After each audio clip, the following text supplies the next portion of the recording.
Ariel, can you just stop? Why do you need so much attention when I'm busy? I'm busy. Stop. Okay. Ow. I'm sorry, guys. You're just gonna have to deal with this.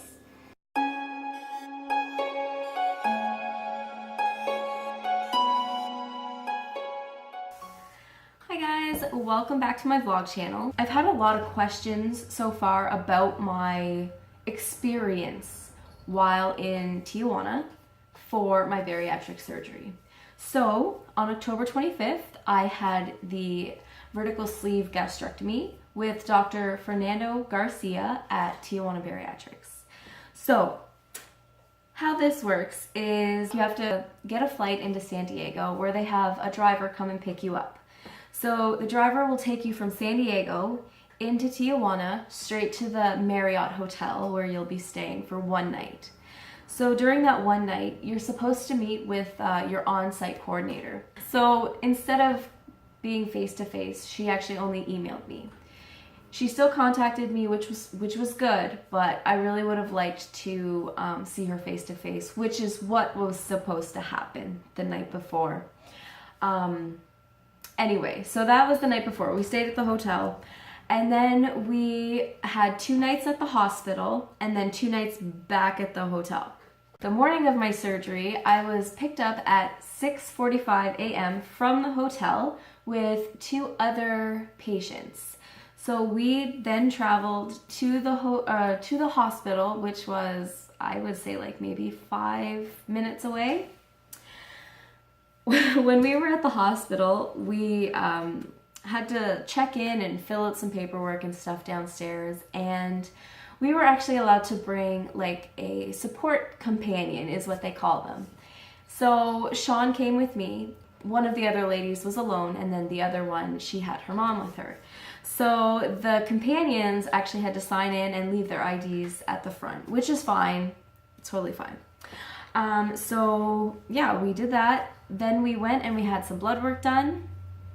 After that was done, we went upstairs where we waited in another waiting room and filled out more paperwork. The paperwork was very, very long. There was a lot to read. It was basically everything you need to know about the surgery. It was about the anesthesia, it was about the surgery itself, it was about just everything that you could possibly, any question that you could possibly have. I'm pretty sure it was covered in the papers. Like, there might have been a few that it didn't answer, but it was pretty thorough. So basically you just had to sign and initial that you understood what was going to be happening. So after we were done with the paperwork, we waited a little while just for our rooms. So when our rooms were cleaned and ready, we got to go in and see them. And if you look at my past vlog videos, actually, I have a video showing my room. It was a beautiful room. For a hospital, I was amazed. So yeah, go check that out. It's really a nice room. So after a little while, I had some nurses come in and they did an EKG, they did vitals, they hooked up my IV, and then finally the on-site coordinator showed up at this point. And she just kind of came in and she introduced herself, and she was like, yeah, basically in and out of the room. Like, we really didn't say much to her. I don't know, maybe she was busy. So after that, I had to put these beautiful compression stockings on. Those are painful for big girls. Like, they were digging into the back of my knees so bad that when I actually got to take them off a few days later, it hurt. They still hurt for like 2 or 3 days. Anyway, like I said, we were picked up at 6:45. My surgery, I was the second girl in for surgery, and I was in at 1:30, 2 o'clock. Around there. We had a long wait. Luckily, we had a TV in our room. Ariel, what are you doing? I had somebody ask a question about being put to sleep. I'm just going to answer that here. I've had... Okay, stop. Okay, all right, buddy, okay. I had gallbladder surgery, and I've also had my appendix removed. And both times that I've had those surgeries, when I was being put to sleep, I was told to either count backwards from 10 or say the alphabet, and that's kind of what I was expecting here.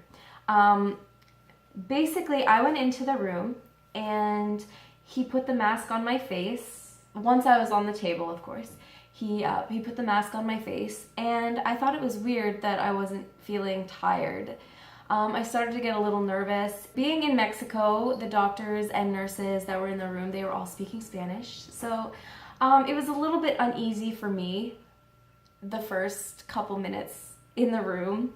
And then all of a sudden I was waking up in recovery. So the person asked if you can fight falling asleep. I don't think you can. I've never been able to. When I'm told to count backwards or something, I usually get to like 7 and then I'm out. The falling asleep thing, I've never had an issue with. Hi.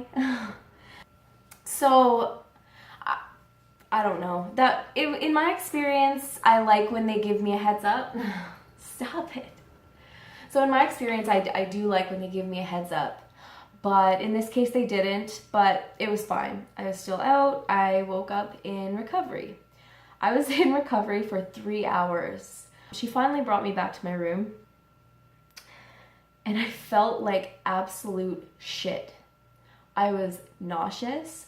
I actually have a video on my vlog where I'm coming out of surgery, and my face actually looks green. I was so sick and in so much pain. It is the worst pain I've ever felt. Coming out of gallbladder surgery and coming out of my appendix being removed, Hello. I didn't have this much pain. I had the gas pain, but this gas pain was a lot worse. So I actually had my gas pain in my chest and in my, like, right in the middle of my back. One of the other girls, she actually had her gas pain up in her shoulders. So it's different for everybody. It's painful for everybody. The nurses kept telling me that I had to get up and walk, but I was so nauseous and in so much pain that I couldn't. I started dry heaving. I literally had nothing in my stomach since the night before. No water, no nothing.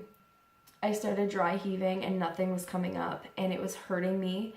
They eventually gave me some kind of anti-nausea medication, and it was like a synthetic morphine. My one complaint about the aftercare in that place is that they don't use narcotic painkillers. And after a major surgery like that, I understand that narcotic painkillers aren't always the way to go in every situation, but that's a major surgery. You pulled an organ out of my stomach, like out through my skin, like give me some pain relief. I'm pretty sure the only reason I got that synthetic morphine thing, whatever they gave me, is because my fiance basically demanded it from them. After I had that, I wasn't so bad. I was able to get up and walk around, and the walking helped so much. When you hear you need to get up and walk around, you absolutely 100% need to get up and walk around. Literally, like every hour, get up and walk for 15 minutes. Because it was so much better. I felt so much better after walking. Anyway, I woke up from surgery. I wasn't allowed to eat or drink anything. I was only allowed to have ice chips. So the next day when I woke up, they gave me a little blue, it looked like grape, so I guess that'd be purple. It was like a little container and I had to drink it. So basically what that was a leak test. If any blue showed up in my drain, then they would know that there was a leak and I would have to get that fixed. They actually gave me some Jell-O on the first day and also some, what was it? Not the first day, sorry, the second day when I woke up again.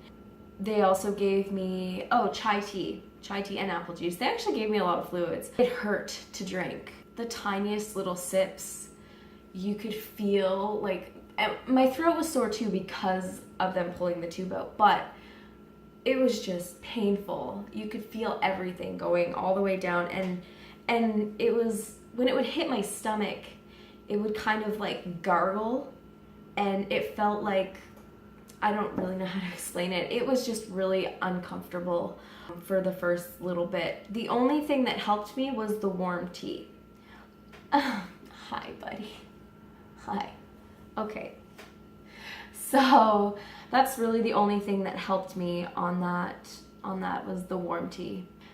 On to the day we're leaving the hospital. So basically we went downstairs and we had another leak test.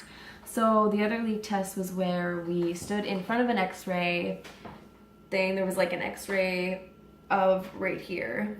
And you had to drink a dye and you could actually see the dye go down and then into your stomach and it would sit there. And then you could see it actually continue to move on. That was pretty cool. And then we had our drain removed.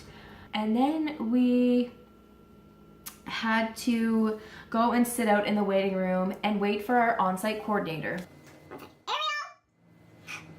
Stop it.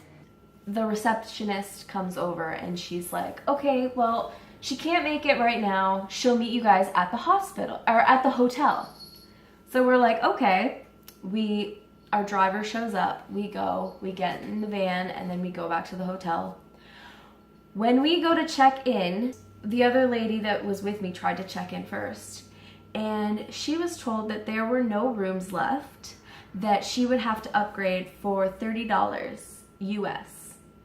And we were both kind of like, no, we're with the bariatric group. You know we're coming back. Like, there should have been a room set aside for us. In my mind, that's what would make sense. Like, all of this should have been taken care of before we arrived.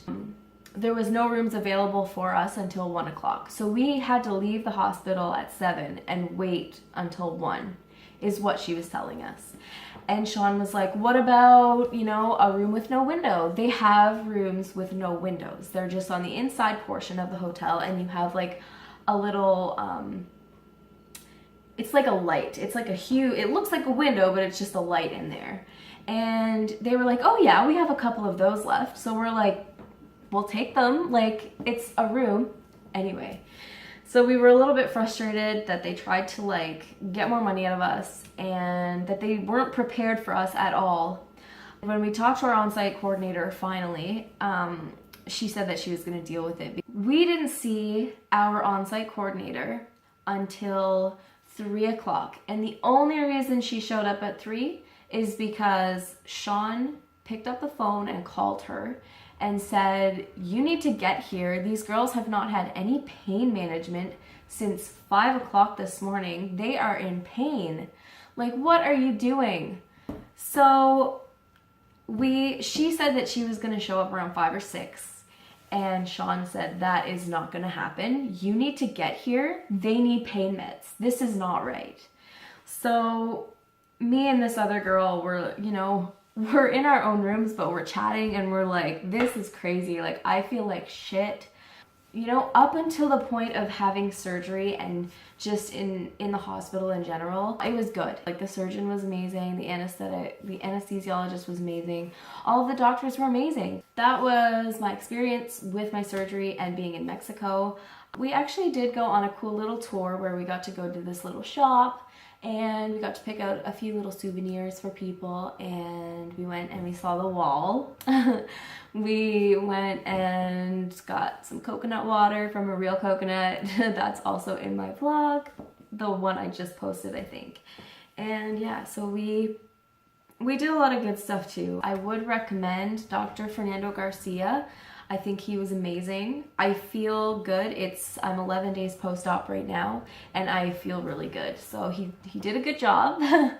I hope you learned something. If you are looking into Tijuana Bariatrics, I would say go for it. I wish you guys all the best of luck. If you are thinking about surgery, absolutely go for it. All right, so I'm gonna go now, and I'll talk to you guys later. Bye.